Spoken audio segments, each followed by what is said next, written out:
dostlarımız, kardeşlerimiz, bugün bizni milli medeniyetimizge olan muhabbet işraştırdı.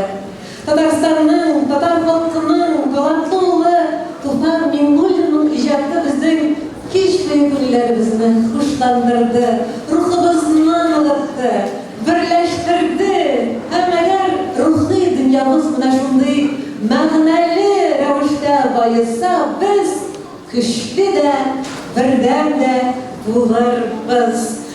Bugün Moskova'da Tatarstan günleri kısalarında uyuşturulgan Tufan Mingul'un şiiriyetine, icabına bağışlanan gişemiz ahırına yakınlaştı, tamamlandı.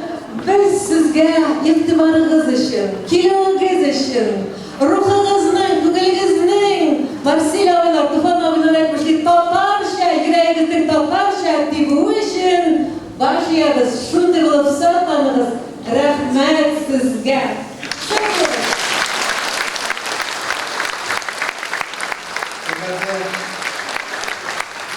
Hürmetli davulcular, hürmetli dostlar, sizin isminden tanrı tokazu etip rahmetese ile bizim yaratgan artistlarimizga, yaratgan rejissyorimizga, shunda bizim Irak yollarına yakın edip tini boyu poyezddan kelip tam bir saatdan tini boyu koydasın. Bunda siz bizga tam bizim Moskva milletdaşlarimizdan Moskvada şatlık alıp keldiğiniz bayram alıp keldiğiniz şu an bütün Moskva halkı isminden sizga bir rahmet. Tağın bir tapırgına sizden fırsattan faydalanıp, bizden de Tatar tiyatrında biz koyduk.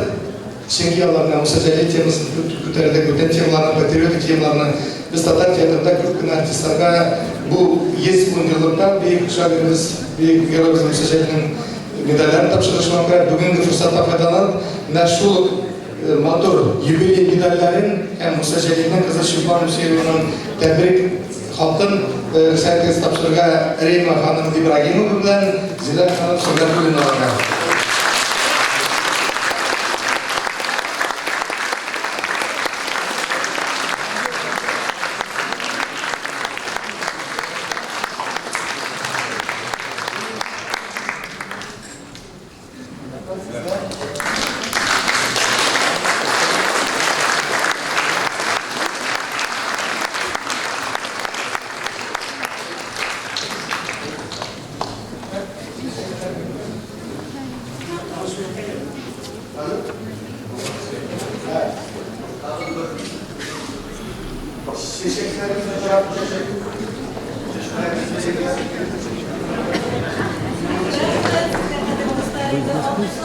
Sizlerimizde bizden şükür bunlar bildi.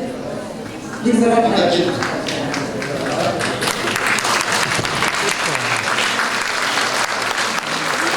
Sizge Mutsi Ravi Gülüzgü'den kitaplar tavsiyorum.